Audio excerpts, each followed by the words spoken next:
ഒരു ചീഞ്ചട്ടി ഇതുപോലെ ഫ്ലെയിം ഓണാക്കി വെച്ച് നല്ലതുപോലെ ചൂടാകുമ്പം അതിലേക്ക് കുറച്ച് വെളിച്ചെണ്ണ ഒഴിച്ചു കൊടുത്ത് എണ്ണ ചൂടാകുമ്പം അതിലേക്ക് ഒരു 5 കൊണ്ടാട്ടമുളകാണ് ഇട്ട് കൊടുക്കുന്നത്. ആ മുളക് എണ്ണയിലിട്ടിട്ട് ഒന്ന് വറുത്ത് കോരിയെടുക്കാം. ഇനി ഇതിലേക്ക് ഒരു 10-15 ചെറിയുള്ളിയാണ് എടുക്കുന്നത്. ഈ ചെറിയുള്ളിയും എണ്ണയിലിട്ടിട്ട് നല്ലതുപോലെ ഒന്ന് വഴറ്റിയെടുക്കാം. ഉള്ളിയുടെ കളറൊക്കെ ഒന്ന് മാറി വരുമ്പം അതും എണ്ണയിൽ നിന്നും കോരിയെടുക്കാം.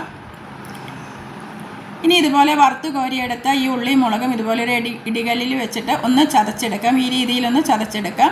ഇനി ഒരു മൺചട്ടി അടുപ്പത്ത് വെച്ചിട്ടുണ്ട്. അതിലേക്ക് ചട്ടി ചൂടാകുമ്പം വെളിച്ചെണ്ണ ഒഴിച്ച് കൊടുത്ത് എണ്ണ ചൂടാകുമ്പോൾ അതിലേക്ക് 1/2 ടീസ്പൂൺ കടുകും 1/4 ടീസ്പൂൺ ഉലുവയും ഒരു 3 കൊണ്ടാട്ടം മുളകും കൂടി ഇട്ട് കൊടുക്കാം.